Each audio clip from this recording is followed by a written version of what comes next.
Good evening. Welcome to the Tuesday, October 12th, 2021, Pelham, New Hampshire Board of Selectmen meeting. I'm going to ask Town Administrator McCarthy to lead us in a Pledge of Allegiance. I pledge allegiance to the flag of the United States of America and to the republic for which it stands, one nation, under God, indivisible, with liberty and justice for all. Thank you, Brian. We have a packed agenda tonight. We're starting a little bit early than our usual 6:30 time, so we're going to get right to it. Minutes review, September 28th, 2021. Do we have any changes?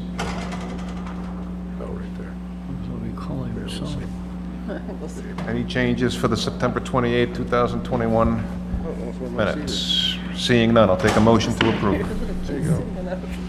So moved. We have a motion. Do we have a second? Second. All those in favor, please say aye. Aye. Opposed? Abstain. I wasn't here. I also vote aye. We have a 3-0 to 1. I will note that Selectman Cody cannot join us this evening. Brings us to open forum. Do we have anybody tonight who would like to address this board in open forum? Seeing none. We will close open forum. Brings us to our appointments. 6 o'clock. Running just a couple minutes late. We have Quantum Engineering, the Abbott Bridge project update. Good evening. Good evening. If you would How just are both, I am well. If you just introduce yourselves for the record, I would appreciate it. I'm Jim Bouchard with Quantum Construction Consultants. To my left is... Anna Giraldi, also with Quantum. Very good. What we wanted to do tonight was, it's been a while since we met with you. We wanted to bring you up to date as to where the project stands, where we are at, and where we are headed to. So if you might, we have a PowerPoint presentation that we can walk you through. There it is behind us. Not sure how this works, I guess.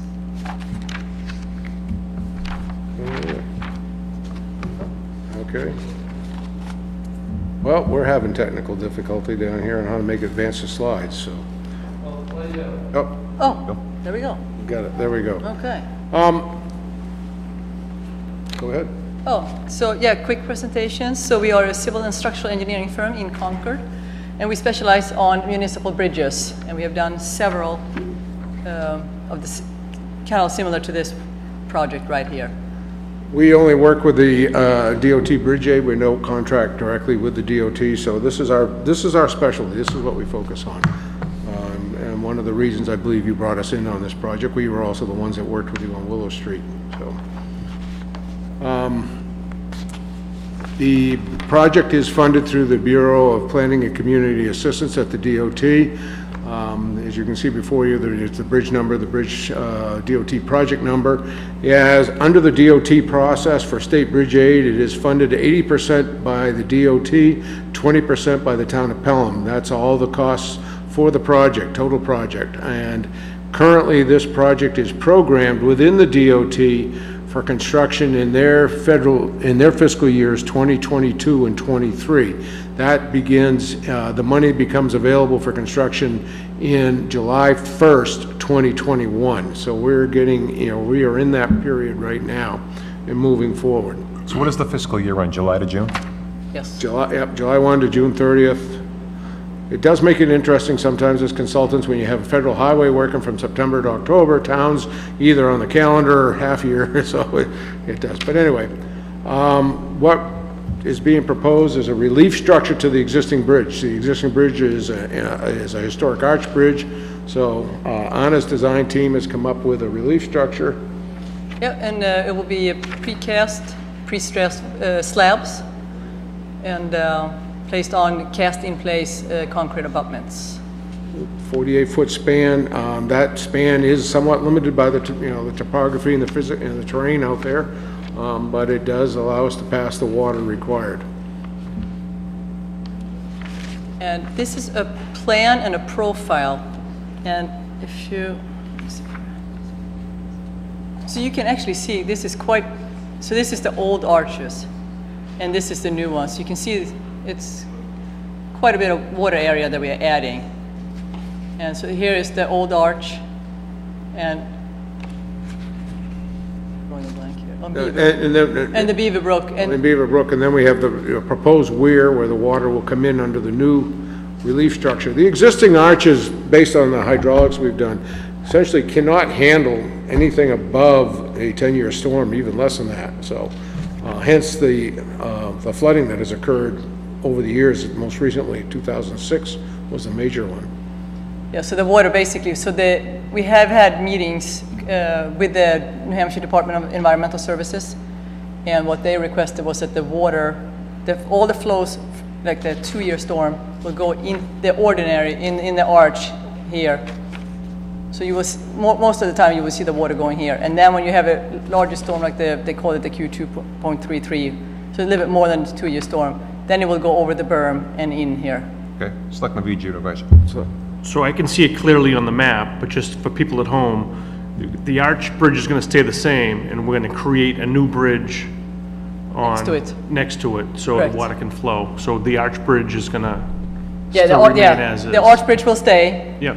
and anything, basically 2-year storm and less will go through the arch. The road surfaces, we can't change that because of the very close proximity, so that's why we said we're limited by, the existing terrain topography, so to speak. You had mentioned that there's a berm, that anything over a 2-year storm, the water would go over the berm and through this structure and kind of out the other side. Right. Berm's constructed of what? The berm, it's actually a weir, but it's actually it's the natural stream bank up to a point, a certain elevation, and then we've cut into the backside of it to allow, and we armor it so it doesn't get eroded. Right. And so it will take the water flow. Yeah. I don't know if you can see right here. Oh, yeah. Where am I? There I am. So this is the natural berm. So this is a cross section. What you see down here is if you take a section right through here. So then this would be the natural berm, and then we actually have some concrete in here that you won't see. It's in the ground, so the water won't go through. And then we have armored with riprap through here, and then down here, a little bit down about here. Again, the DES had requested not to have any riprap. They just wanted natural erosion to occur. Well, the natural processes, whether it would be any type of, erosion or any type of eddies and stuff like that from the backwaters. So that'll actually be a backwater, that'll be... Yep. There will be backwater coming in from, I can't find, there we are. So that's where we have water here. There will be water here because it comes in from the back. Since there's no berm here, so whatever the water elevation is here will be in here. There'll essentially be water in there all the time. Right, okay. Yeah. Slide, please. So, Uh-oh. hit it again. There you go. You did it. That was strange. Okay.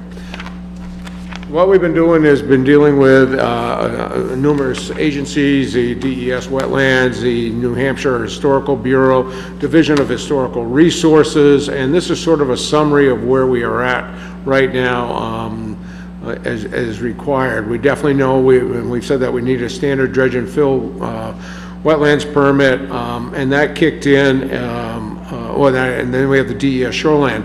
But the wetlands permit application kicks in a review by the New Hampshire Natural Heritage Bureau for endangered and threatened species, which is then kicked, they've reviewed the project and they have said we have to do a flora study of the area for a number of species. The meadow garlic, bulbous cress, and the river birch. And Those river are the big birch. ones. Now, if you remember, we had to do that exact same study for Willow Street Bridge replacement. We studied the whole ravine all the way up to and just to this bridge. They are now requesting one for the project area, or the immediate project area, which is, includes the relief channel and all that.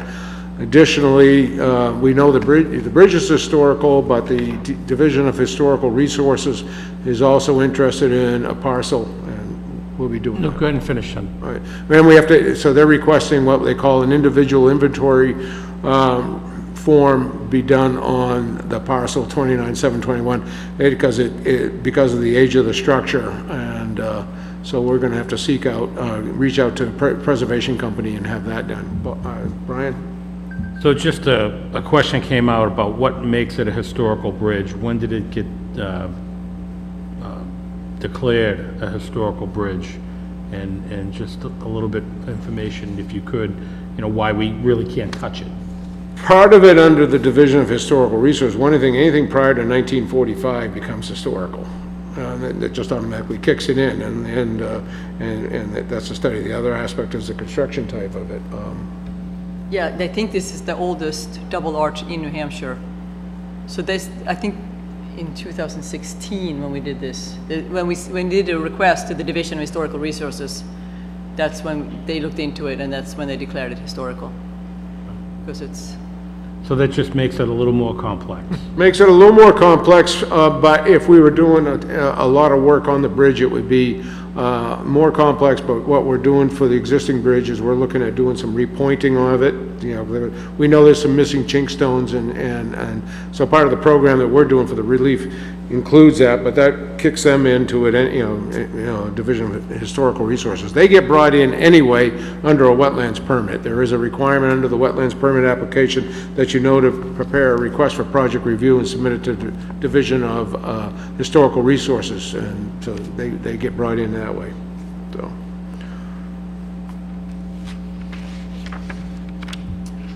A little bit quick, there are impacts to two abutters right next to the relief structure, so we need easements, and the town has the easement plans that we have drafted, and the town will negotiate. And I think, though, that the property was sold. So one of the two properties was sold. Mr. Dwyer, who was across, he's to the right of the bridge going down Bridge Street towards 38. He's apparently sold his property, so we're waiting to see who the new owner is and approach, basically we have to start over again. Right, exactly. The other property, we've been in contact with the owner, and we'll secure those at the same time. Nothing's easy, is it? No. And the schedule that Jim touched on a little bit. So we're hoping to have the complete design in 2022 and bid next fall of 2022. And contract award in the beginning of 2023, and start the construction that spring, and then complete that fall of 2023. And how long does that, do you think it's going to take to complete the project? 6 to 9 months. 6 to 9 months. We're looking at a hard road closure out there for the project to be just about 6 to 8 months. Okay. So the road would be closed for 6 to 8 months. Similar to what we had to incur for Willow Street. Right. Yep. So. This is a summary sheet we put into for warrant article funds for the bridge, and where we are with costs. The engineering design was, and for the project was $336,000. Is $336,000 estimated. Total construction is $1.946 million. That has grown rather substantially since the initial cost estimates, especially due to COVID, and what COVID has done, the pandemic has done to supply chains and cost of materials. We have seen substantial increases over the last year, and we don't see, in my terms, it's rapid up, sticky down. They've gone up, prices have gone up fast, but they're not coming down. In fact, we were just notified on Friday of a substantial cost increase for precast concrete components. So anyway, the total opinion of cost for the project now is $2.283 million. 2015, the town passed a warrant article for engineering for $190,000, approximately $121,000 of quantum money was used. The town also expended money to their own consultant, VHB, for some assistance on hydraulics, so that brings that up to about $123,000. And then 2019, you passed a warrant article for $1,713,000.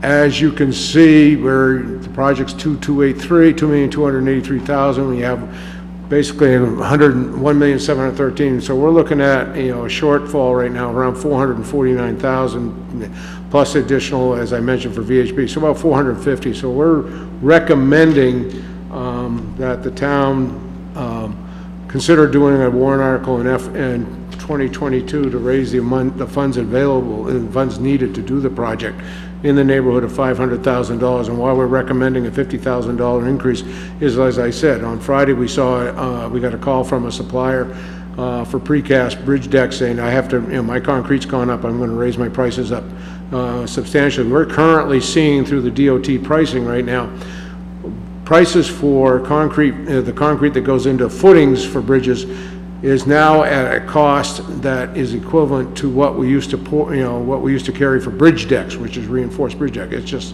it's astronomical. So what we're trying to do is, what we've been trying to do is forecast ahead at 4 or 5% per year, plus extra in there for still the supply train, and that's our recommendation right now is $500,000. So. And we've been working with Brian on this, to a great degree, and we'll still continue to work with him on that. We have a question from Selectman Vijay.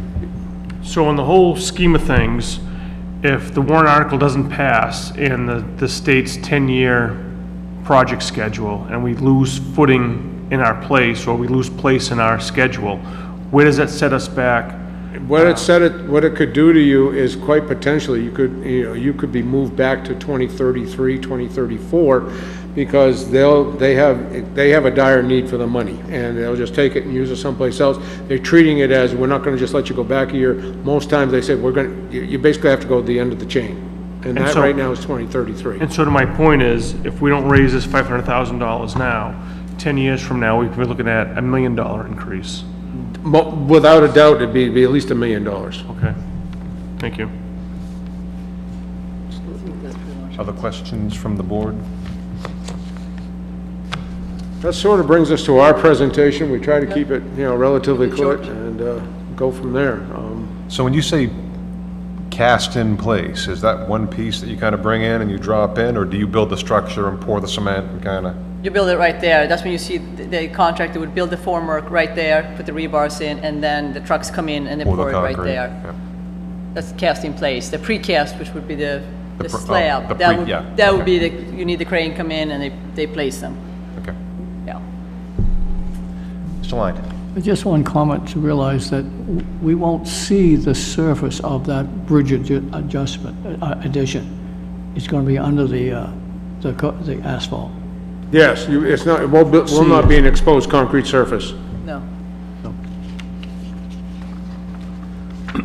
That's a plus. Just in looking at the design real quick, I noticed that there is quite a bit of distance from where the bridge is to where the new structure is going to be.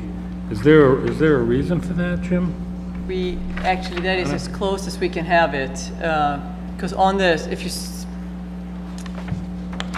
He hasn't got us up there, but how do I go back? he can't. They have to turn us on. Yeah. But the reason being is, we still don't have a good determination as what is in behind the approaches to the twin arches. We don't want to get in there and jeopardize the twin arch by being too close to it. So what we took was a very, a reasonable approach. Let's start at the end of the parapet walls with our approaches and move the bridge that way. So the work is focused away from the bridge to move vibration and unknowns away from the bridge. But you also have, obviously you're going to have a big hole. You have big footings that go, if you see the abutment wall here, the footings are going to be way behind. And then you still need to account for probably 1 to 1.5 slope the contractor will have to safely get down in there to build the forms. So we don't want to undermine the existing bridge abutment. So, yeah. Which is an issue now because of the scouring that's going on and Correct. You're very much right, Selectman. With the high velocities they're going through right there right now, it creates, in trying to get through, the velocities go up, it creates a lot of scour that's going on underneath the bridge, and which tends to jeopardize the status of the bridge. Mr. McCarthy? I'm just, again, just with this structure in place, and this may be kind of a question you can't answer, but, you know, what's our confidence value that we're going to eliminate the flooding that occurs when we have those bad rainstorms? I mean, is there any kind of, can we conceptualize that at all? or- Our confidence value is very high. We've done the hydraulics, we had to satisfy DES. Anna's our hydraulic engineer. She's been through this backwards and forwards, so it's really I a mean, it's been a lot of question to her. correspondence with VHB. Right. They did the study, and the DOT is going to use it for Main Street also. Since the Willow Street Yeah. project got started, there's been a lot of coordination with the DOT Bridge Division up there who's doing the Main Street project.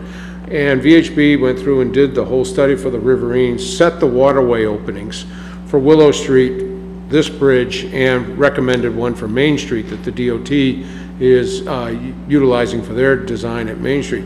So the idea was to be able to pass the 100-year storms down through this corridor without a backwater effect. So, Mr. Line? And my understanding is the Main Street Bridge, which will follow, is going to adhere to what we have in front of them so that we don't have more water flow than they can take. Is that going to happen? you're correct, Selectman, in the latest discussions with Dave Scott at the New Hampshire Bridge Division, they're designing theirs to be that the water they pass through will not exceed any of the downstream ones, especially this one. Okay, that's good, thank you. So what does this mean for people down, past the Willow Street Bridge, who live along like Patriot Drive and areas down there? We're accelerating the amount of water. We're passing more volume now through this, passing it down past Willow Street and sending it downstream. What does it mean for people who live on the brook down below? There are some very, very shallow sections of that brook along Patriot Drive. According to the H&A study, it should not increase, if that's probably what you're wondering, it should not increase the water surface elevations downstream. The water was getting there, was overtopping, and like at this particular one, the water was finding its way around the bridge structure over private properties. At Willow Street, it had a relief structure, a 72-inch culvert that was getting overtopped. The water was getting down there. What we did is, and through VHB and everything, is to take the water and contain it to the river's channel, not let it go, so broad spectrum site around. By opening it up, we're still passing the same amount of water, we're just keeping it in the channels. Okay. Mr. Line? Yeah, and I'm going to come back to that, but Yep. I want to think about it for a second. Keep going. And the prime thing that we need to keep in mind, if we don't do this project, the Abbott Bridge is going to deteriorate to the point where it will no longer exist. So like, we need to deal with this, all right? Sure. So going back to my other point, you're saying that you're allowing the same amount of water to pass, except you're keeping it within the confines of the brook instead of it passing over private properties and over the bridge and whatnot. Exactly, downstream of Willow Street, how that affects downstream is based on the channelization downstream of us and of that crossing, and how it goes out, and then you have consideration from across the state line down in Drake at the dam, and some backwater that comes back up. I believe VHB identified in their study that there is a significant backwater that comes back up across the state line from Massachusetts because of the downstream structures. Right, so what I'm concerned about is you have a volume of water, and I'm not a hydrologist, right?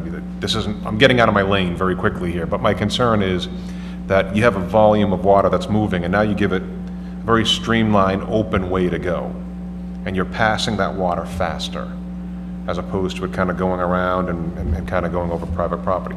I can tell you that I lived on Patriot Drive for almost 20 years, and there was the majority of the years during the wet seasons, that brook would overflow its banks and would come and wash out into my side yard.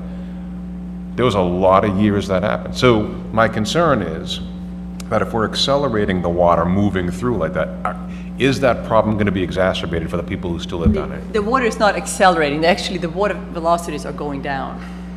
Because now the water, when it goes through the arches, goes much faster because it has, you know, it might be going slow over, but through the existing arches, it's going faster right now than it will. So the water will go at a slower velocity when you have the relief structure next to it. At Willow Street, through the existing arch, built structure that was there, that was replaced, if I remember correctly, the velocities through the structure at that time were somewhere in the neighborhood of 14 feet per second.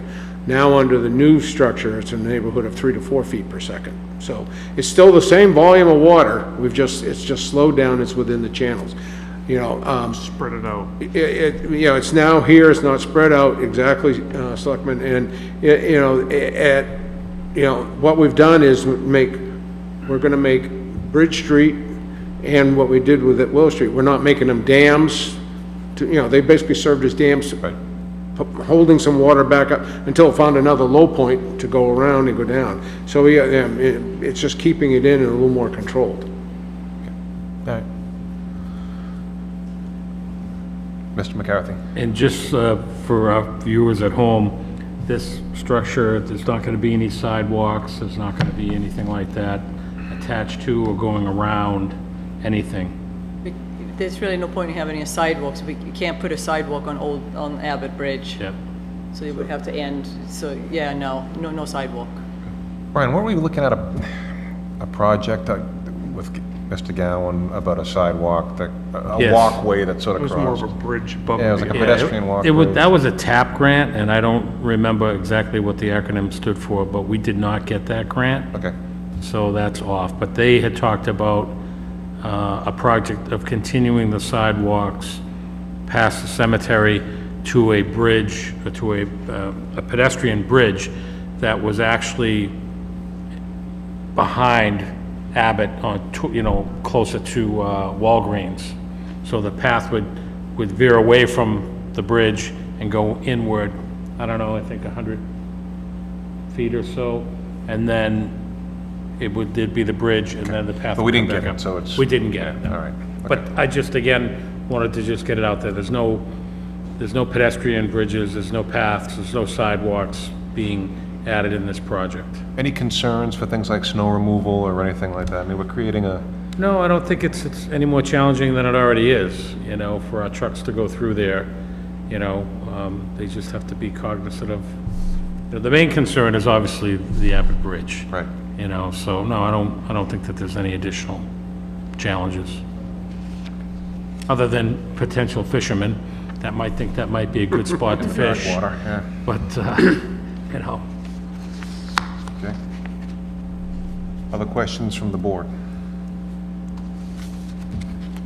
So what do we need to do with this tonight? So the next move is that we just have to, Jim and I are working on language for a warrant article to add to our warrant article list for 2022. So the list that you have in front of you tonight does not have that article in it yet. Jim and I are still working on that verbiage, but it will be before you on your next meeting to vote. And we'll get it on the ballot. But I just, this was when Jim and I and Anna met last week, we were just talking about cost increases, and of course it kind of dawned on me that if we don't have enough money, we're gonna need another warrant article, and I just thought it would be a good idea to have them come in. It's been a few years since they've actually done a presentation on the project, and we have some new members on the board that might benefit from that, So we put this on the warrant, we put it out, goes to meeting in March, and the voters say no. Come back again next year and try to, represent. Obviously, costs go up, everything kind of right, increases. but this is- that will knock us out of the state's timetable. There is sometimes some consideration by the department, and it's up to the purview of the department to say, okay, you are funded through FY 2023, so if you don't pass a warrant article in 2023 for this, then at that point, we're gonna have to, they can say, So we'll we got- slide it back. So we've got 2022 and 2023. That is To kind correct. of get this done. All right, Mr. Vija. Is there any reimbursement by the state in the 80/20 demographic in this warrant article, or is it the 100%, $500,000 in the town? This is 100%. Where the reimbursement comes from DOT, it occurs in two stages. The first stage is when you've completed all your design and you've gotten approval of the DOT to go to bid, and at that point you can get 80% of design, but they prefer you to wait just a little bit longer, get your design, your contract for construction awarded and signed, and at that point they will reimburse you 80% of all your design and permitting costs to date, and will advance you 40% of the estimated construction costs. So that's when you'll get your next dispersed. We haven't figured in any type of that into these numbers, because it will, at that point, you will still, even though you're gonna get a good sizable chunk of money, you will not have enough money to carry you through construction. And then at the end of construction, you will be reimbursed when all the paperwork is done, the project's been accepted by the town, we have all the costs to date. We prepare what we call the second reimbursement request, the final reimbursement request for the town, and at that point, you will be reimbursed 80% of the total project, less whatever was extended to the town for the first reimbursement. When all is said and done, you will have paid 20% for the project. I'm just thinking of wording for the warrant article. It may not be worthwhile to add an 80/20 wording to that.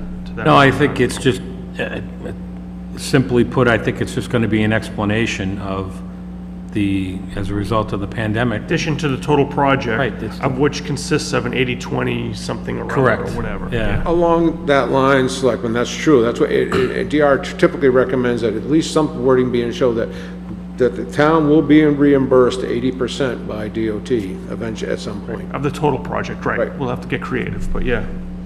And essentially, minus this increase, this unanticipated, unexpected increase, we were basically shovel-ready to go.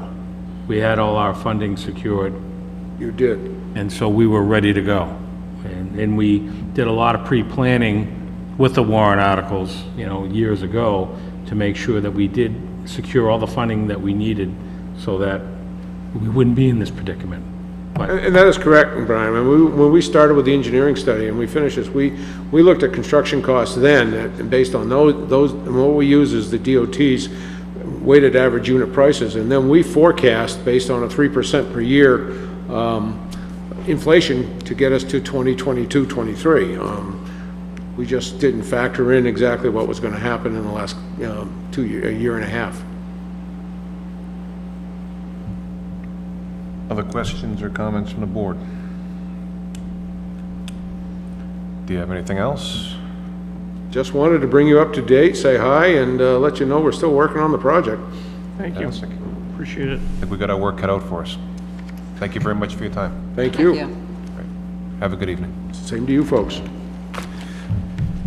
Okay, let's see, that brings us to, well, working on two clocks here. We have Jim's clock, which says 6:42 for everybody at home, and we have the actual time, which is 6:37. I'm gonna go with Jim's clock and say I'm close enough on my 6:45 public hearing. Is that good enough? You're the chairman. All right. All right, public hearing regarding a proposal to purchase the following. Number one, 3 conservation easements totaling approximately 202 acres. The lots are defined as map 6, lot 4-161, Baldwin Hill Road, map 6, lot 4-162, off Jeremy Hill Road, map 12, lot 4-154, 8 Bowman Lane, map 13, lot 4-150, 146 Jeremy Hill Road, and map 13, lot 4-156, which is 139 Jeremy Hill Road. In addition, lots 208-18 and 202-1 in Hudson, New Hampshire, on the Pelham-Hudson line will have a deeded restriction to prevent the development or subdivision in perpetuity. These will be easement properties. Ownership will remain with the current owners. The land will not be open to the public. And number 2, open space totaling 85 acres. The lot is defined as map 27, lot 2-81, frontage on the intersection of Mammoth Road and Bush Hill Road, along the class 6 portion of Tower Hill Road, and frontage on the south side of Gumpus Pond. Good evening, Mr. Stewart, how are you? Very well, sir, and yourself? Very good. Just name and position for the record, sir. Okay, Al Stewart, and I'm a member of the Conservation Commission. Okay. We all set? Okay. Why I'm here this evening is to ask you to approve the purchase of a conservation easement at the Steck Farm. Take a minute and just introduce myself. I started with this as a result of going to a Pelham Old Home Day 4 years ago and met Paul Gagnon, Deb Waters at a tent that was hosted by the ski mobile team. At that time, I became a volunteer to the forestry committee and became involved with the open space plan for Pelham. I've worked with several of them, as well as the Nashua Regional Planning, and we did the GPS trails and created the maps that now exist in the kiosks. After that, I became an alternate at the Conservation Commission and worked with Paul and developed a database of all lots that were greater than 15 acres that may possibly add to the open space that we have here in Pelham and enjoy. The idea was to get the names, addresses, develop letters, send it out to different individuals, landowners, to see if they had an interest in conserving some of their property. As a result, one of the main aspects of the open space plan is the checklist. What I have here tonight on the overhead, if Jim can put it up, is the checklist for the Steck Farm. The beginning portion of this is all of the requirements necessary to be met so that we can consider property for either purchase or a conservation easement. The last part of it are all the things that disqualify property. In the middle are other considerations. So if you can see this, and it says, purpose of the checklist is selection of property to meet all of the following. The project of the town to maintain the rural character and natural resources of the town, absolutely. The property to meet one or more of the goals of the Pelham Master Plan or the Pelham Open Space Plan, and encourage careful stewardship of the land and water resources. It certainly does. The property owners are interested in conservation, absolutely. The other part of this is those things that would disqualify property. If I can get that up there. Thank you. Properties considered not large enough. This one does not have any of that problem. The property is found irreparably contaminated. Absolutely not. It's pristine as it was when it was bought. There are reasons to believe that the lease or easement would be hard to manage. No.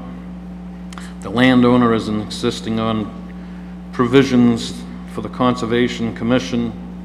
They believe it would be seriously diminish the property's aesthetics. No. Ethically, our image problems persist with this property. None of those apply to this, so as far as we were concerned, it certainly qualified. In the middle, those things that are other considerations for public benefit: protects the water source, yes, land connectivity, and I'll show you a map of exactly where the lots are in a minute, so you can see that this connectivity allows travel from Gumpus Pond, from Sherburne Road, all the way through to almost Raymond Park. Educational value, yes. Outdoor recreation, no. There will be no public access because it continues to be an active agricultural area, farm and forest, which would cause certain dangers that would be considered bad. The property will continue to be owned by the present owners, so those are those wishes. Scenic views, absolutely, I'll show you overhead in just a second. Wildlife habitat, working lands, it continues to be an agricultural asset to Pelham right now.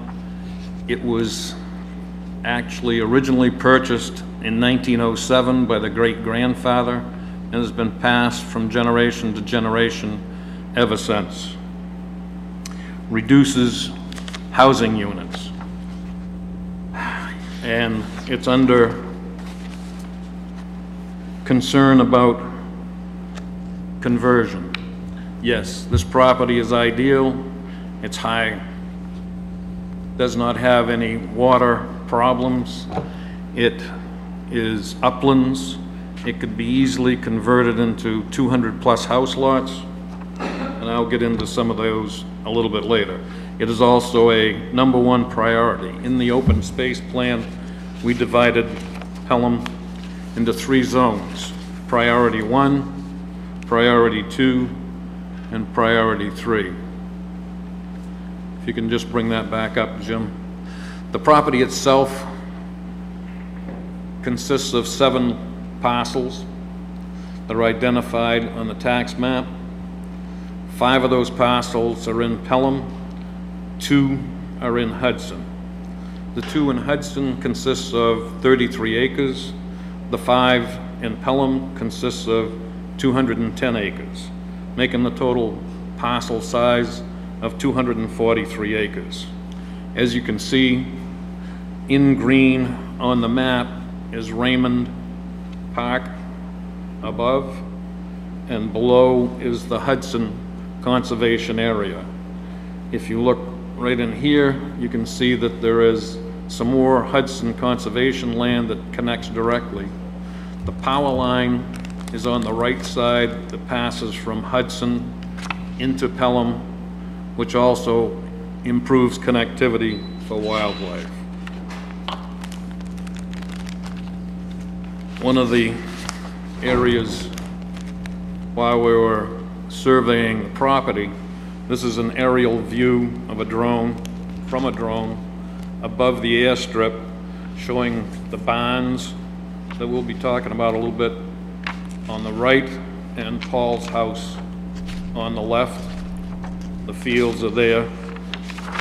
If I bring you down to street level, you can see the barns straight ahead off Jeremy Hill Road. Also, Paul's house here on the left. Let me just move things around. If you can see this, this is the same overlay from Google. What you were looking at previously is just the fields down here in this area. And as you can see, many of the parcels are wooded and provide great cover for wildlife. Allow me just to go back. One other major part of this is connectivity to the east. If you see here, this is 66 acres from the state of New Hampshire where the fire tower used to be. Connecting from there down to lot parcel 6 is another lot that we've talked with Ron Jocks, which is 50 acres, which would provide connectivity there, which may be a future purchase. What we're concerned about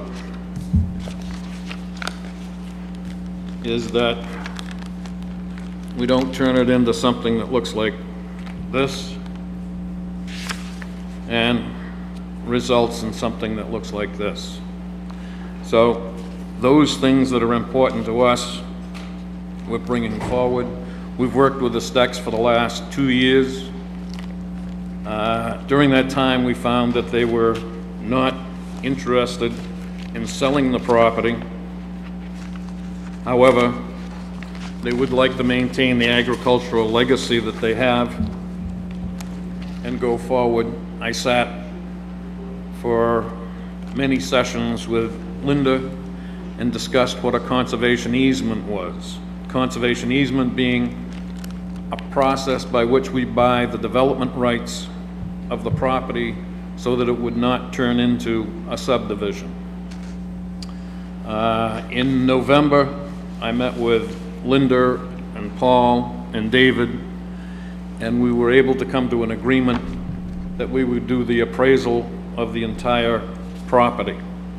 We did that in January of this past year, and we received the appraisal of the property in February. The property itself is appraised at $2,695,000, of which $420,000 are the agricultural rights. That makes the conservation easement worth $2,275,000. At that point, we were able to start talking, and at that price, that made the acreage worth $9,500 approximately for the 241 acres. We had set aside Paul's house and 3 acres in the appraisal. At that point, I told the Stecks that we were unable to buy the rights to the lots in Hudson, so we came to an agreement to reduce the price $555,000 to $1,720,000.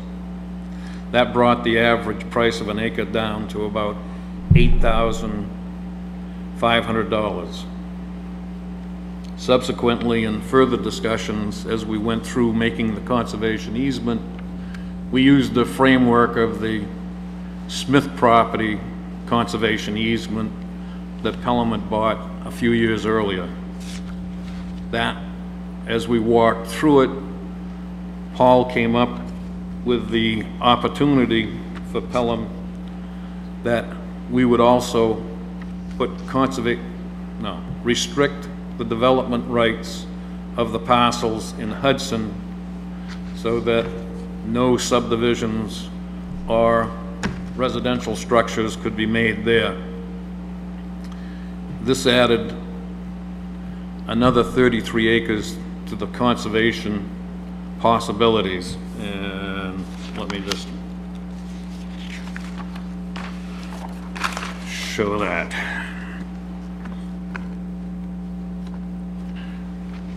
Restricting the Hudson parcels.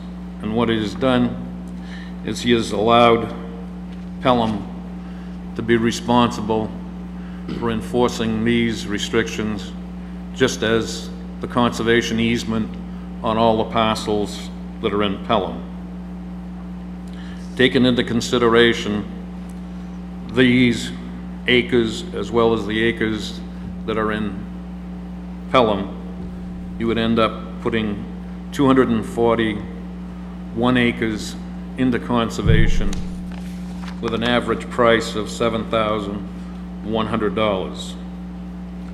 What we've done is set up 2 exclusion areas. One is for Paul's house. The surveying has been done on that. The other is the work zone. As we went through the conservation easement, it became clear that it would take many, many pieces of paper and lots of lawyer time to enumerate all the processes that he does in the area of the barn. So we just decided to set up a 5-acre exclusion so that there are 5 acres excluded for the barns and a work area, and now 2 acres only, not 3 acres, for the house. With all of those things considered, where we stand on conservation is that with the current use tax fund that we have of a little over $1 million, which is what developers pay when they take current use property out of current use and develop it either through a subdivision or commercial, gets paid to the town, of which 75% of it comes to the conservation. That could be a major portion of it, and it has been designed so that we can add open space to counteract the properties that become subdeveloped. Something that I would ask you to consider in reviewing this is that the additional services costs necessary if we were to allow this to proceed and ever become subdivided and developed. There would be a possibility in excess of 200 housing units there, which would possibly mean as many as 400 students there.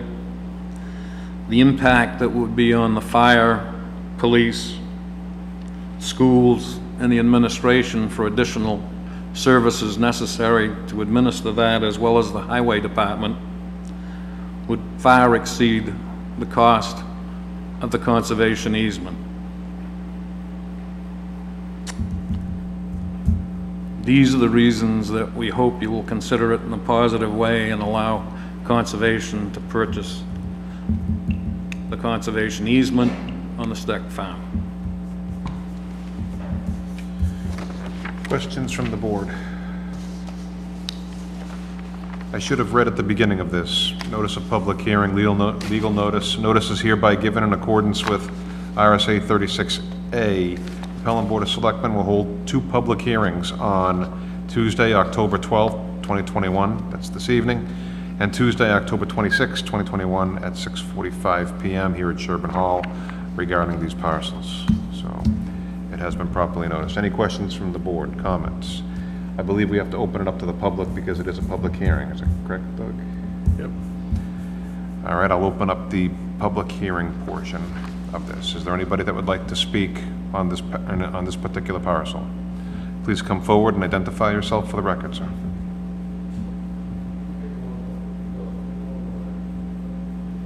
This one?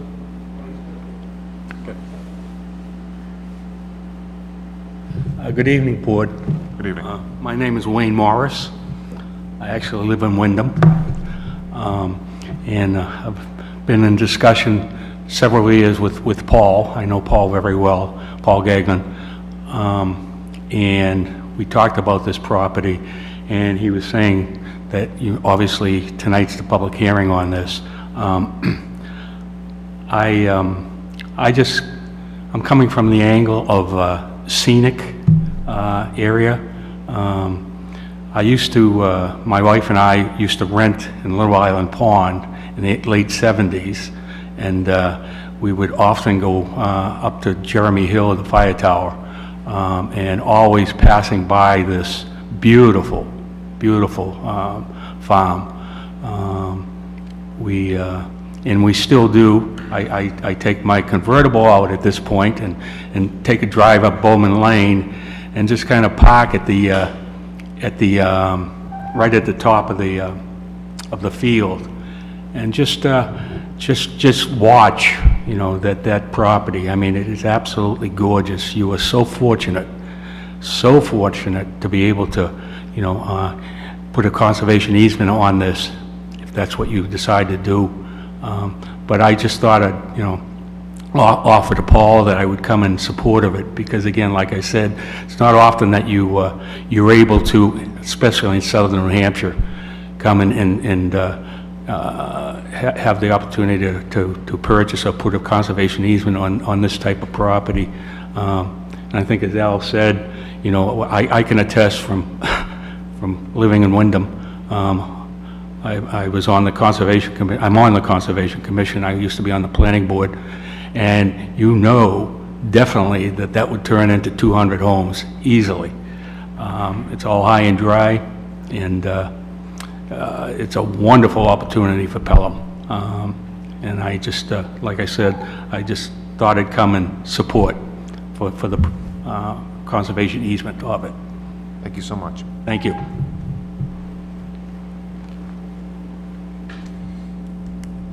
Is there anybody else that would like to comment on the parcel before us? Okay, we'll close the public comment portion for that. Al, what else you got? I'd like to make a comment, if I may. Mr. Vija? So just doing the math in all transparency, we talked about 200 homes potentially. I assume there'd be $500,000 homes on that type of property. And at our current tax rate, we're looking at $2 million a year in tax revenue if we build those out. Yep. So now we're measuring $2 million a year in tax revenue forever versus $2 million or 2.695, whatever that bottom number was, Okay. versus conservation. Yes. So I'm just bringing up what people are going to be talking about at home. Is it worth the conservation expense versus the future revenue that includes school increases, ambulance increases, fire increases, police increases, all that type of stuff? That's exactly why we're here tonight, to talk about that type of thing. Personally, I think we should conserve the land and protect that. But the other side of that too is the $2 million in revenue that we would generate by building that out. So I just wanted to I throw that out. understand your math. I totally appreciate the question. One of the things that becomes eminently clear, and several towns around have done studies, as well as the university, that the cost of service seems to always exceed the revenue. And in an average situation, it typically is 110%. Wyndham is fortunate, they're at 105%. It can go as high as 120%. So if you take that $2 million in revenue, it would cost you a minimum of $200,000 a year beyond that. It would be a increased burden on non-residential property. Those properties are the industrial park, businesses, and when we're trying to build up our mixed use as well as any business infrastructure that we have, I don't see the advantage of putting the excess burden that the extra cost of services would put on non-residential members of the community. That's how I see it. No, and I appreciate the feedback. That's exactly what I want to get out there, because people at home are going to be saying, geez, we could build 200 homes and get a tax revenue from that. So where's the balance? So having this conversation, in my opinion, is very valuable. Oh, yeah. And one of the things to consider is we all agreed to do an upgrade on the school system lately. We know the cost of that. We know, as of discussions earlier tonight, that costs have gone up. If all of a sudden you added 400 new students to the school, can you imagine what increases would be necessary in all three of the schools? Yep. And that would be way, way beyond the 1.7154 of the present low insurance rate on keeping the tax rate as well as the tax base pretty consistent, so that we can also keep the rural character that we have now. Very good, thank you. Other questions from the board? Anything else, Al? I'm all set, sir. All right, so again, that concludes this public hearing. That's one of two. The second one will be on Tuesday, October 26, 2021, at 6:45. Thank you. Very good. Okay, wow, we are remarkably close to schedule, all things considered. Next item up is, we have a CMAQ update. I think Dennis Hogan is going to present I am something. Dennis Hogan. This is number two. This was my question. We have a second. We have a second one. Number two. I'm like, did he do two? I was looking at number two and I was looking at Al. and- Okay, so Dennis is on. Hey, and- Dennis, it's on you. Good evening. So the public hearing is still open. Yes. Thank you. I'm Dennis Hogan, also a member of the Conservation Commission, kind of the junior partner in Gagnon, Stewart, and Hogan on the land acquisition side of working with the Conservation Commission. I am standing in for Paul Gagnon, who's just come back from a medical deal. He started working on this project that I'm going to describe to you in 2007. In this instance, I'm Mac Jones substituting for Tom Brady, so be gentle. The matter before you is the next step in the approval process of the Zulkus parcel. It's described as the Tower Hill Road in your packets. It's map 27, lot 281. With your permission, I'll go through the proposal and the supporting documentation and how we got there. If you could project up.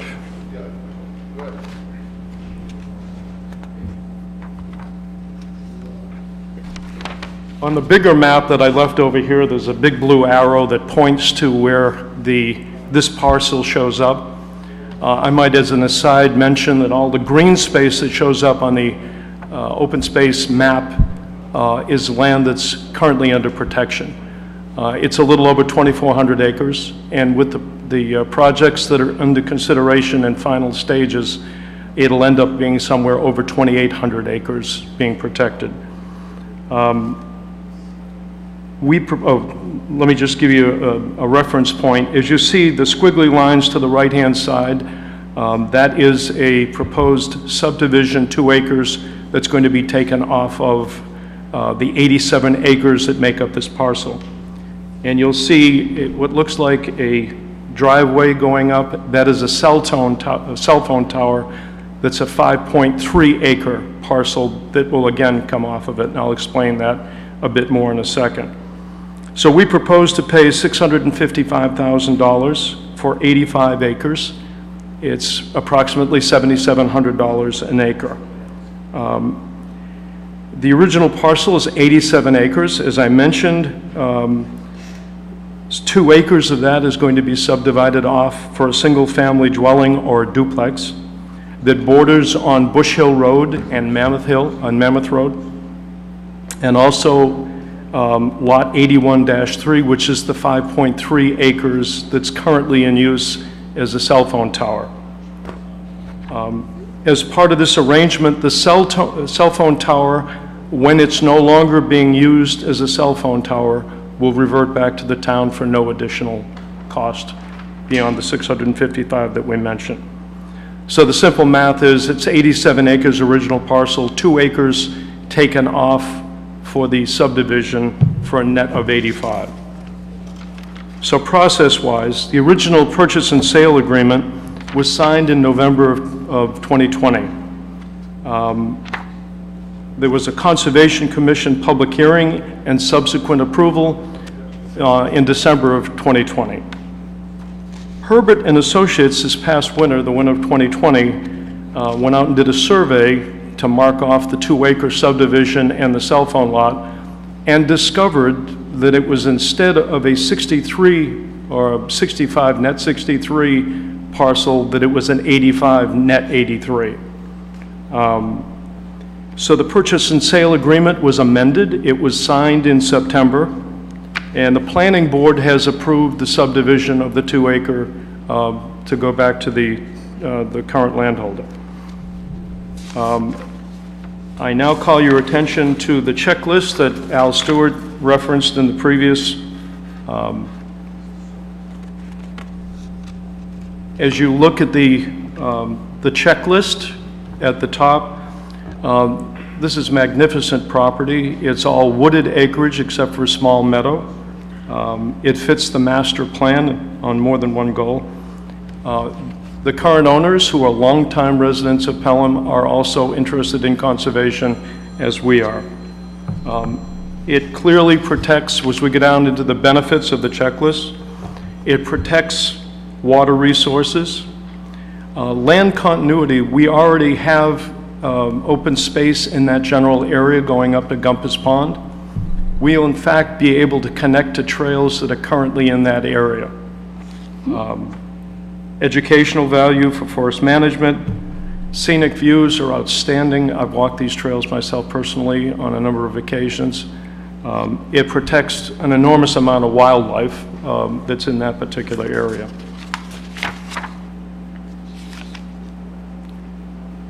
Again, points about this is currently forested land, and it also, as made reference in the past presentation, reduces additional housing units. It's pretty straightforward. If there are any additional questions or anything that I've left out, please let me know. Questions from the board?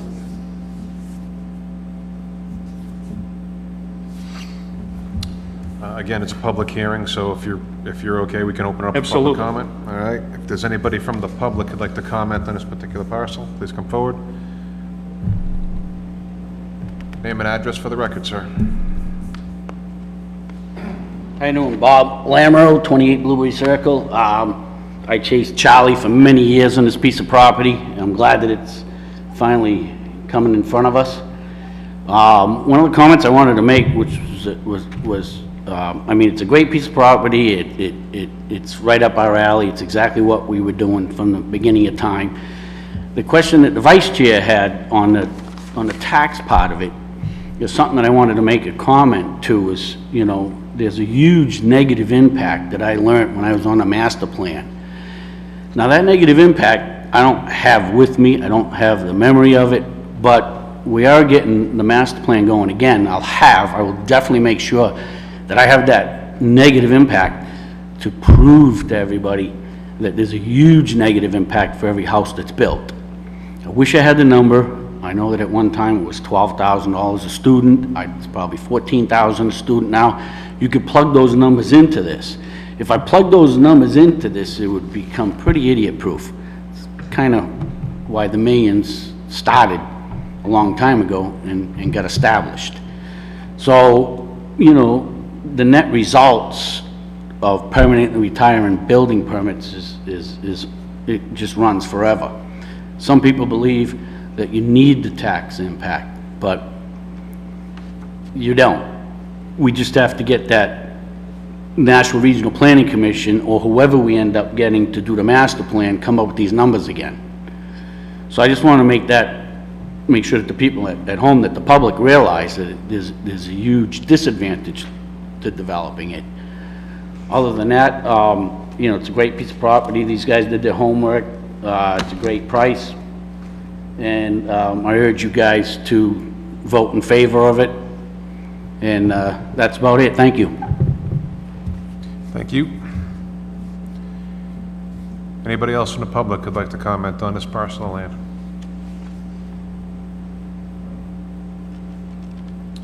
Seeing nobody, we will close the public comment portion, bring it back to the board. Any comments from the board? Questions? Anything to add? Seeing none. Again, this is public hearing number 1. We will revisit this again on Tuesday, October 26th at 6:45. Thank you. So we close the public hearing, for real this time, right? Close the public, done. Good job, thank you. We're no longer on schedule, but I thought I was gonna be on. No, we're off schedule. Well, we are on schedule for our next public hearing. We are, yes. Let's ramp it up. All right, let's see, we're just gonna go right to the 7:15. Legal notice, Board of Selectmen, Town of Pelham, notice is hereby given in accordance with RSA 675:7, that the Pelham Board of Selectmen will hold a public hearing on October 12th, 2021, at 7:15 PM in Sherburne Hall, 6 Village Green, Pelham, New Hampshire, to consider acceptance of 8 subdivision roads as Class 5 public highways in accordance with RSA 674:40A. They include Stagecoach Circle and Lady Slipper Avenue in the Lemieux Farm Estates subdivision off Webster Ave, Evergreen Avenue in the Pines subdivision off Briarwood Road, Drummer Road and Piper Lane in the Bayberry Woods subdivision off Poplar Hill Road, Waterford Way, Innisbrook Drive, and Long Pond Drive in the Waterford Estate subdivision off Sherburne Road. Maps of the 8 roads are available for inspection at the planning office and on the planning department webpage on the Town of Pelham website at pelhamweb.com. Hello, Jen, how are you? I'm good, how are you? Name and title for the record, please. I'm Jen Beauregard, Interim Plan Director for the Town of Pelham. Very good. Okay, you'll walk us through this? Yeah, so I have been working with multiple developers for the past few months throughout the summer to finish up their projects. We've been working with Keach Nordstrom to get any outstanding items cleaned up, and we've been working on getting all the final documents in place, draft road deeds, clarification that all of the, certification that all of the bounds have been set. We have the road as-built for each of these projects, and every one of them was voted on at the planning board to accept as town roads. The one different one actually would be the Pines. That one is the one road that has not wintered over, but the way our ordinance is written, or our land use regulations, allows us to hold a 10% maintenance bond, so that, you know, we would hold that for 1 year to be sure that the road holds up throughout the winter without any problems. And at that point, we would release the bond. There was a couple of encroachment issues with a couple of these properties, and we worked, you know, with Brian McCarthy and John Radigan to come up with agreements with those homeowners to allow those structures to stay within the town right-of-way, releasing the town of any liability if anything were to happen to those structures. And on the flip side, if something were to happen to any of our equipment while out plowing or anything to that effect, then the homeowner would be responsible. So those agreements have been recorded at the Registry of Deeds. Okay. Questions from the board? Quiet bunch tonight. All right. Anything else to add? Yeah, so there was, I don't know if you recall, back in, I think it was February, the Bayberry Woods subdivision was before you, and there was some question about how the detention pond was working in front of one of the houses on Piper Road.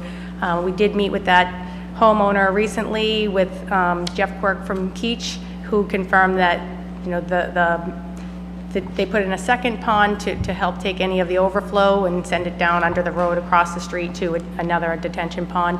That's working correctly. The last item that was on that list was that the developer loam and seed along the town road, and I went by there today, and it's been done. So Mr. Connolly seemed happy. We met with him on Friday. Good. Okay. Anything else to add? Okay, this is a public hearing, so I'll open it up for public comment. Is there anybody that would like to comment on any of these roads?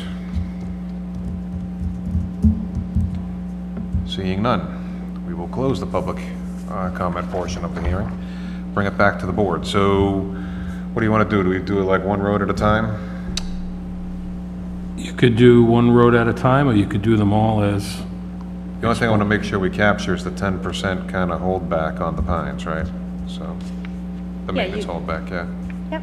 And the planning board did vote to hold the 10%, so that's going to happen. All right, so we don't need to include that in a Right. vote. All right. I'll take any motions. So I make a motion, we accept all the roads listed in this public hearing to be accepted as town roads per requirements set forth by the planning board. And in accordance with RSA 674-40A. Perfect. There we go. We have a motion. Do we have a second? Second. We have a motion and a second. All those in favor, please say aye. Aye. Aye. Opposed? I also vote aye. That would be a 4-0 vote. Thank you. Was easy. So we can close that public hearing. We're done with that. And I guess we'll keep you for the CMAC update. Oh, that's not that was? so we have Greg Bakos is going to come up with Jen and just give us an update on the project. Slides. Load slides. There's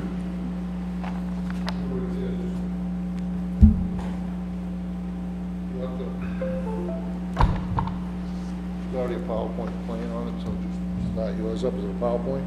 Okay.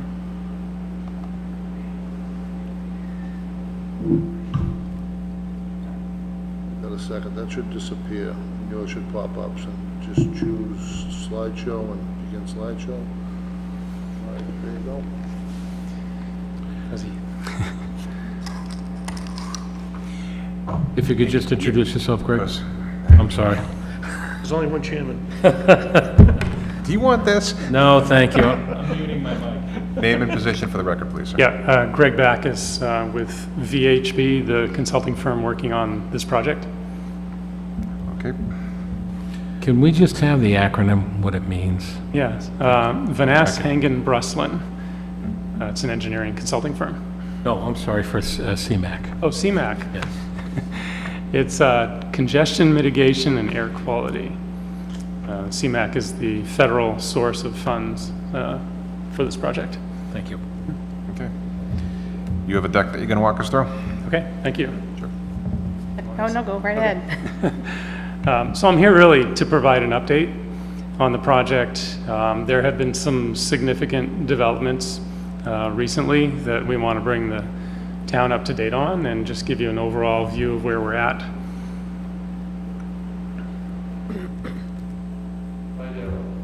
Right arrow. Oh. This one. No, this one. Oh, it's working now. So, Okay. okay. So we'll give you an update. We'll talk about costs a little bit and what our next steps are anticipated to be, and obviously open it up for questions. This is just a summary of the project development process and where we're at in that process. That vertical line that's drawn underneath preliminary design is where we're at today. We're about to make an important transition from the preliminary phase into the right-of-way phase. And we recently held a meeting with New Hampshire DOT to talk about that, and that's a lot of what we're going to be speaking to today. Some of the things we've already done and some of our considerations, we evaluated cultural resources, historic properties, natural resources, hazardous materials, air and noise impacts. And one of the most significant ones was cultural resources, and that's actually added some delay to the process. We're at a pretty good place right now. We had to study a handful of properties in depth. You do have some properties within this project area that had the potential to be considered historic resources, and after our study, it was determined that one of them is, and it's the one in this photograph. It's 93 Mammoth Road. It's at the corner of Mammoth Road and Sherburne Road. And it was determined that it is eligible for the National Register of Historic Places. So given that, there is a lot of scrutiny placed on any impacts that we would have on that structure. Fortunately, the design has been advanced to the point that we know that we have no direct impacts on that property. We do have visual impacts in the form of tree clearing along the right-of-way, within the state right-of-way, not within their property, and not those big trees that you see in that photo, fortunately. And then the roundabout that's planned at that corner will change the visual character of that location.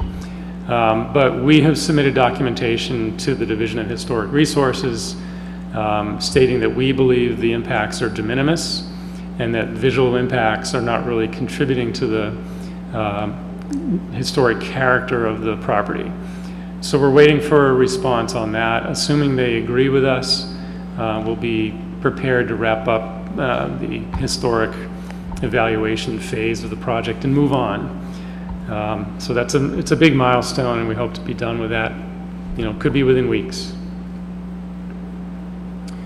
There are a bunch of natural resources within the project area, but the actual improvements have very minimal impacts. I would say the biggest impact we have is that we are increasing the amount of impervious area. We're adding pavement, but we have no direct impacts on wetlands. To our knowledge, nothing on endangered species, floodplain, or contaminated soils. So I think we're in a pretty good place there as well. This is just an overview of the two roundabouts. You're probably familiar. And unfortunately, this is a little blurry, but these are more zoomed in images of the two, or this is actually the southern roundabout. These plans are much more advanced than the plans that you've seen in the past. We've really, advanced the design so that we know how stormwater is being handled. We know what our grading is around the roundabouts, and exactly where our slope impacts are and that sort of thing. So an important part of advancing the plans to this stage is to understand what property impacts might be. It's a little hard to see in this plan, but if my arrow will show up, I guess it won't.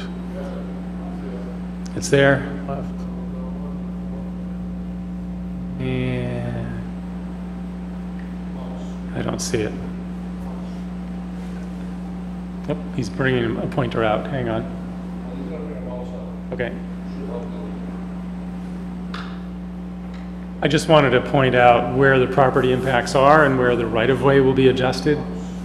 At this intersection, the right-of-way impacts are entirely on the eastern side, which is the bottom of that image, and partially on town property and partially on private property.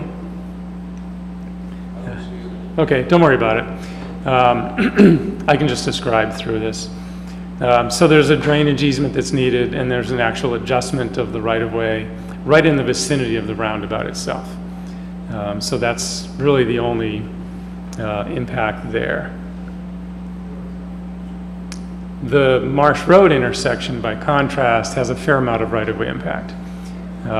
The home at the corner, at the split in the two roads, Mammoth and Marsh, the White House, we'll see the biggest impact on their lawn at the corner, which is currently the corner of the signalized or the stop sign controlled intersection.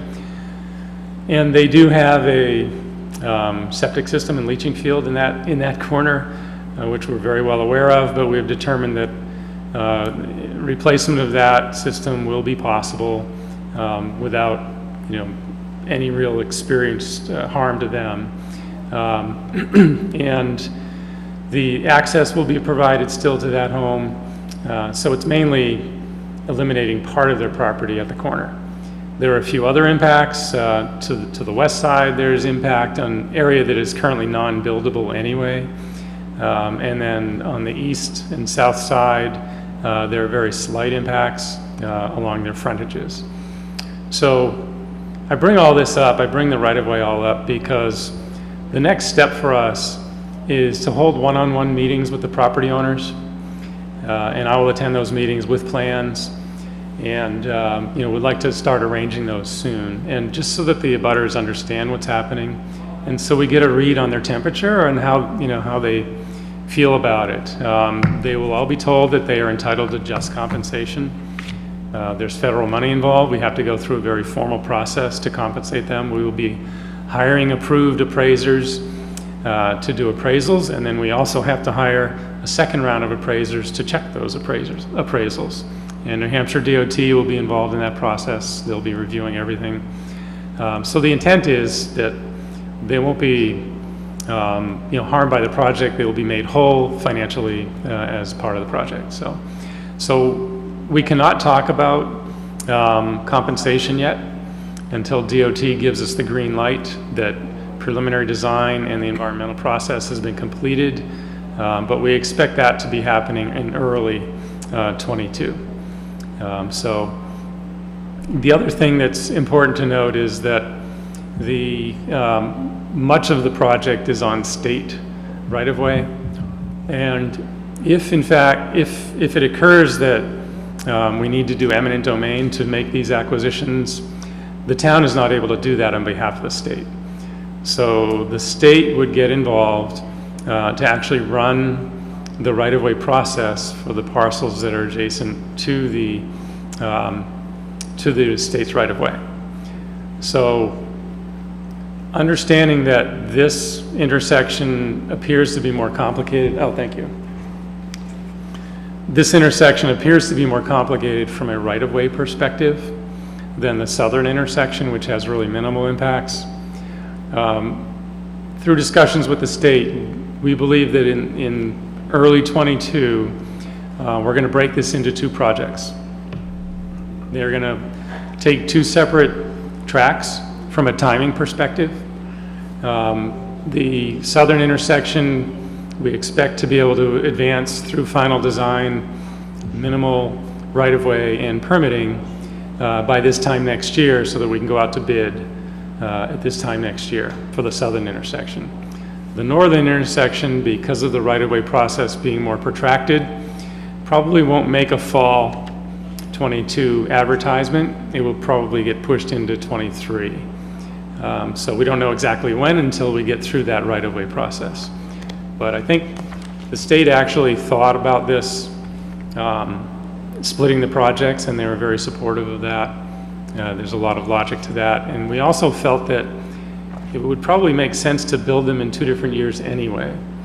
The amount of traffic impact of having both of them in construction at the same time would be pretty significant. So it may work out in the end, the same anyhow. So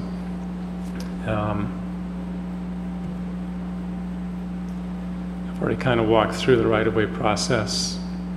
I want to talk about funding. Our latest construction estimate and right-of-way estimate is considerably higher than what you saw in the study phase. This is a summary of the different components and things that have led to the increases. When you do more detailed engineering, you learn more. When we did the study, we didn't have survey. We really didn't know exactly what was happening out there, and the cost estimating now we feel is very solid, and just considered more factors. The other thing that's happened is the construction industry has been extremely volatile. Prices are, like I said, volatile. They've really gone up. I had a contractor tell me this morning that reinforcing steel has gone up 50% this year. So that may settle down and may actually come down in some areas. I know like lumber has come down, but we want to be careful with these numbers. And in fact, once we get to final design, we're going to update the numbers again. And depending on what the climate is then, we may have another change. We don't know.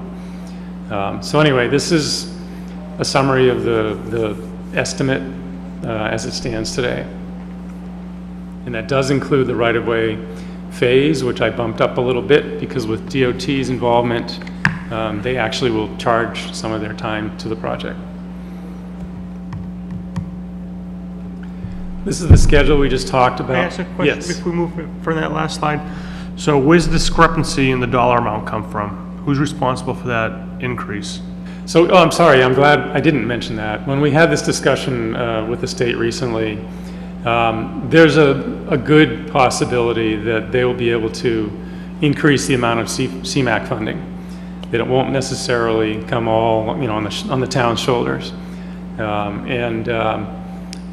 believe you said you have a 60-40 split. 60-40. So that the split would still, the ratio would still remain the same, but the expectation is that DOT will have more CMAQ money. At least that's the hope. So Pretty funny how a grant that we applied for to try and reduce some traffic became ownership of the state, and now the state wants us to pay more money for a grant that we want to help them offset their project. But I understand the whole aspect of that. yeah, I mean, it's good to have grant money, but Yeah. it does come with some strings or caveats. And I think that was, oh yeah, the schedule, we can. Thank you. Yep, okay. So as I mentioned, this schedule shows a bifurcated process where the Sherburne Road intersection would be on its own track, and the expectation is it would be out, we'd be out to bid right now, next year, for construction primarily in '23. And then Marsh Road, I've shown it conservatively going out to bid in fall of '23. We don't know, it may, it could conceivably be sooner than that, but if we finished in like June of '22, I'm sorry, June of '23, we wouldn't put it out to bid in June. That's a horrible time of year to put it out. We would push it to the fall anyway. So we may end up in the fall, even though we may be ready much sooner. So, so that's our snapshot anyway of the schedule. So next steps, we are completing the NEPA process, which is the environmental documentation process right now, which will include that historic preservation piece. We're about to submit preliminary plans. We held off on that until we were ready to submit NEPA, but the preliminary plans, including the cost estimate, will go into DOT before the end of this month. And then we'd like to engage the abutters very soon. We're ready to do that. We have the plans that are ready to show them. And then, because DOT is involved and because there may be eminent domain, we're gonna cover our bases and hold an actual public hearing, which is a right-of-way public hearing. There's a very formal process to do that. And then, once we get through the hearing, the projects will both advance on their own, so. Where will you hold the public hearing? It would likely be right here, yeah. It's at your discretion. If you have a better room, that's fine, but, yeah. I just wanted to make sure it was here, not like Concord or something. Oh, yeah, no, yeah, Okay. yeah. Mhm. And that's all I have, so I'm So happy to- one of the things that I noticed, Jim, can you go back to the laptop, please? And if you could go back to the northernmost roundabout. Yeah. So as I look at Marsh Road, and this may be a question that you talk about, when you start talking about meeting with the landowners and the butters and eminent domain and all that, there's an awful lot of asphalt on Marsh Road as you're approaching that roundabout on both sides of the street. I mean, there's driveways and parking lots and everything else. That's gonna be a very daunting problem to solve, I think. In what respect? You mean providing access? Yes, or- providing access to people's houses and, Yep. and their businesses. And even, beyond the two that you show at the bottom of the drawing, Right. on the left side of Marsh Road, there's one more closer to the roundabout that has, some driveway there. So that's gonna be very difficult, negotiation, I suspect. Potentially, and we're not denying access to anybody. We're definitely modifying at least one of those entrances to where they will only have right-in, right-out access. The other two will have full access like they have today. The benefit is they will no longer have cars stacked across. We are hoping that we'll be improving their ability to get in and out of those drives, so. Actually, the one that I was questioning was, you got a driveway. Yep, There. That's right. That's in the roundabout. It is, correct, which is okay. They'll be able to come I'm and go. interested to see how we solve that problem. Yeah, So, no, they actually just added a second driveway. Do they? Even further, because Okay. they just sold the property there, and they actually added a driveway to the duplex, which is even further. So now Okay, you have I two didn't know driveways. that, all right. So that's not on our survey, yeah, so, anyway, okay. that's all I had. Do you have to enter the roundabout at speed limit? Gonna need a longer driveway. Other questions from Board? Hal? Is it fair to assume we've got a 2-year delay? Is that overall probably close to that, yeah. When we first started out and we had a plan, Yeah, yeah. yeah.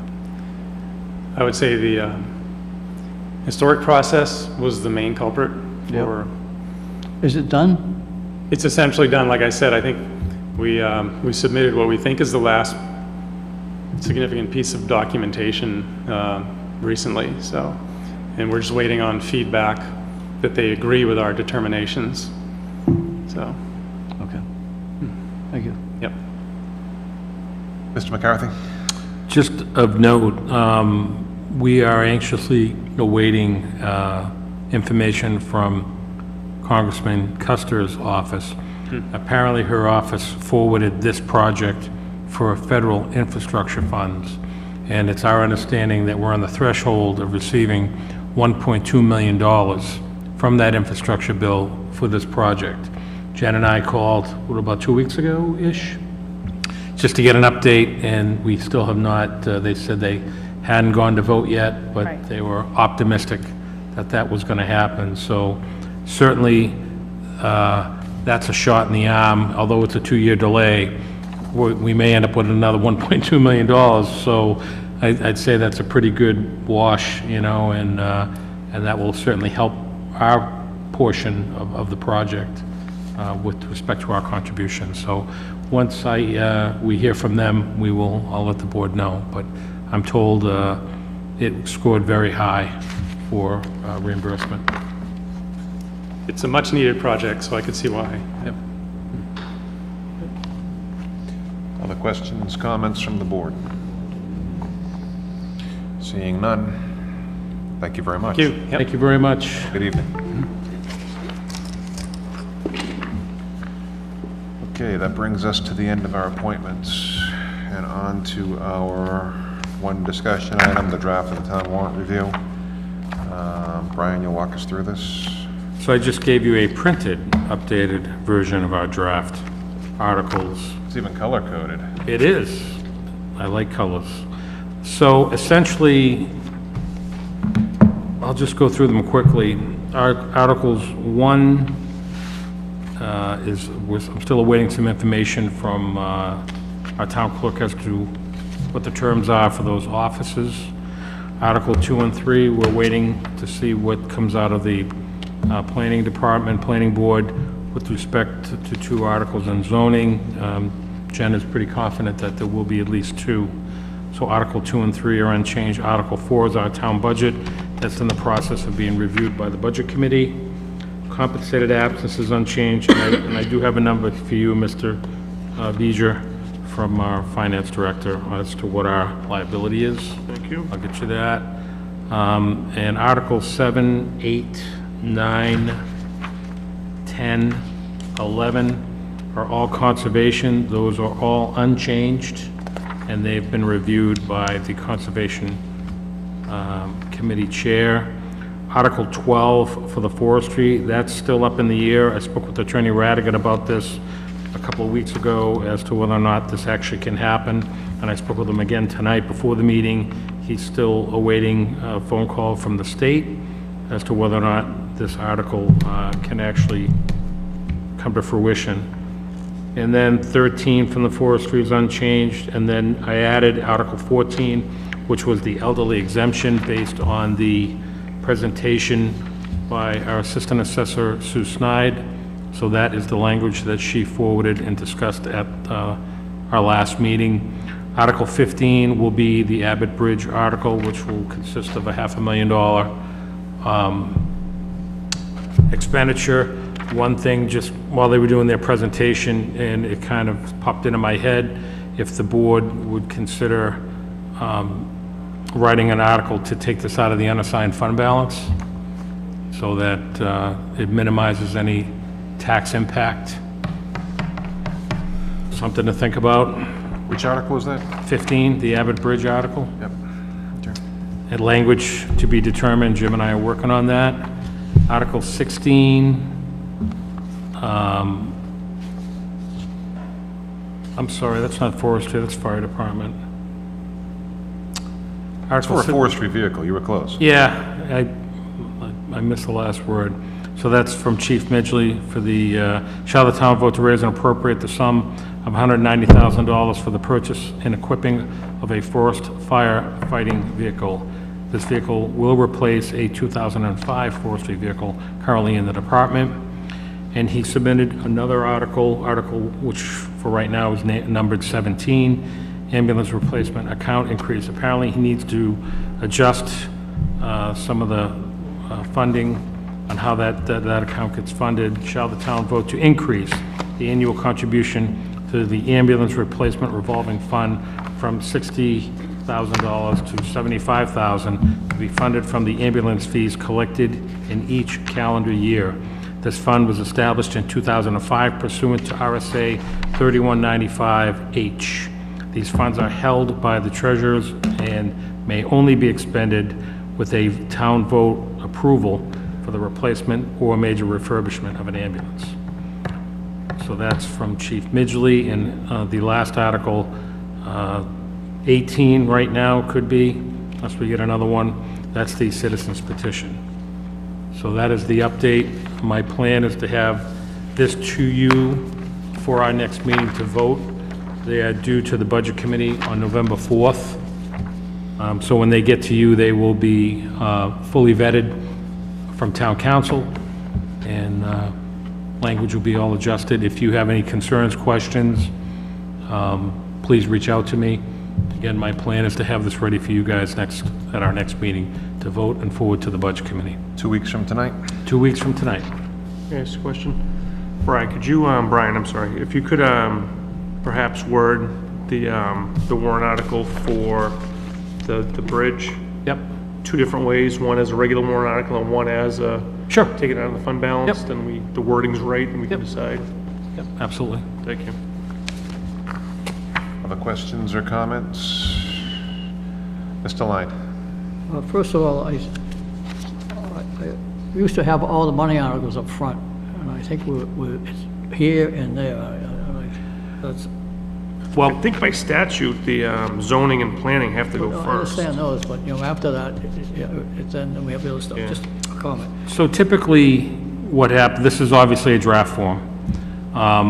With respect to the alignment of the articles is typically at the recommendation of the DRA. And I know you folks have kind of had a particular order that you want them to go in. I can put them in any order you want, just let me know how you want them numbered, and I'll adjust them. Did they tell you to put it in this order? No, this is as they came in, but Yeah. this is just, again, it's a draft document, Okay. so I can set it up whatever way you want. Right. So, and then I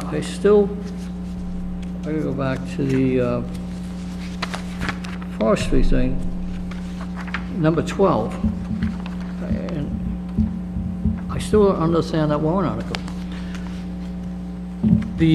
From what I understand, the goal is that the forestry committee, forestry management committee are really the only people that can expend this money, but typically it's done via a warrant article. They're requesting to have the ability to release the funds and utilize the funds without it having to go to a town warrant. And again, this is an article that's under review by legal from Attorney Radigan to see if this actually can happen. Apparently, there was some discussion that there was a similar article scenario with the school some years ago, and they made this modification, and so I think they were just trying to make it easier for them to expend money if they needed it without it having to go to a warrant article every year. They are the only people, they are the agents to expend. It's just, it has to be done right now, every year. And then the other thing is that on the other exemptions, I saw the increases, they're a little on the high side, I said, okay, but the thing that really, I think is extremely out of whack a little bit is where do I see it? We're changing the net income from $54,000 to $250,000. And I think that's extremely high, and I don't understand why we would do that. Why don't you send me an email, and I'll forward it to Sue Snide, and I'll have her answer your question. I already said that to her. Oh, you already did? I did. Okay, all right. I don't know if she got it or not, but I tried to send it anyway. All right, well, I can ask her tomorrow. Okay. And I'll ask her to reach out to you. Okay. And that's all I have, Mr. Chairman. respect to the town draft warrants. I will note that we've got 17 articles on this warrant. I had an opportunity this weekend to look at a lot of very old town reports and some very old town warrants, and there were years that we had 50, 60, or more articles on a warrant. Wasn't that long ago either, my lifetime. Yeah. Well, it was even worse in some of, in like the 30s and 40s, it was really bad. They have a warrant article to buy a typewriter. Yeah, I was Right, saying. or to buy a desk. Or a copier. Doug and I Yeah. were saying that they had one for the police department. There may be one come from, speaking of police, we may be bringing one forward for the police department. There may So- be one from the police department. Yeah, which so I will give these guys, as I was gonna do it in my selectmen's report. So last week at Budget Committee, this board put into the budget 2 police officers. And when it went to Budget Committee, they kind of balked at the yearly cost of the police officer, their TC, Total threshold, yeah, TTC. total, Total cost threshold, the total, yeah. So we estimate that the number was like 105, not including equipment and uniforms and all right, that. that was, And I think their TCT or whatever the thing was $97,000. So they're pushing back a little bit. They want to see this go to a warrant article. total Now, compensation threshold. yeah, TCT. So the rub here is that we're saying it's a 39-week year from April 1st to December 30th, but they want to apply a full 52-week year to the cost of the employee for their threshold, whether or not it goes to a warrant article or not. So we're still trying to work through some of those differences. We have a meeting on Thursday where we are voting on budgets for Budget Committee. So depending on what happens there, we may be coming back with one more warrant article for 2 police officers to go in here. So it will be interesting. Okay. Anything else in the draft warrant? Okay. Seeing none. We'll go to Selectmen and Town Administrator reports. Start, Mr. Bergeron. I have nothing to report. Blind. Nothing to report. Mr. V'ger. No report. Mr. McCarthy. Just one quick report with respect to the building inspector candidates. We have 2 finalists right now that are in background. So once we get those backgrounds completed, I will be coming forward to this board with 1 candidate, recommending for the So position. we've got 2 we like, 2 that are going through background. We When have- they come back, assuming they both pass, and you presume they will, you'll pick one. Correct. And that's all I have. Okay. I have no additional report other than what I've already reported on Budget Committee, but we do have a request for a non-public session under RSA 91A32, both A for personnel and E for consideration or negotiation of pending claims or litigation. I'll take a motion to enter into non-public. So moved. Second? That was Mr. Lyon and Mr. Bergeron. Please call the roll. Selectman Bergeron, Yes. Selectman Lined, Yes. Vice Chair V'ger, Yes. Chairman Haverty. Yes, when we return from non-public, we will take up no other actions publicly, except to possibly seal the minutes and adjourn the meeting. Thank you.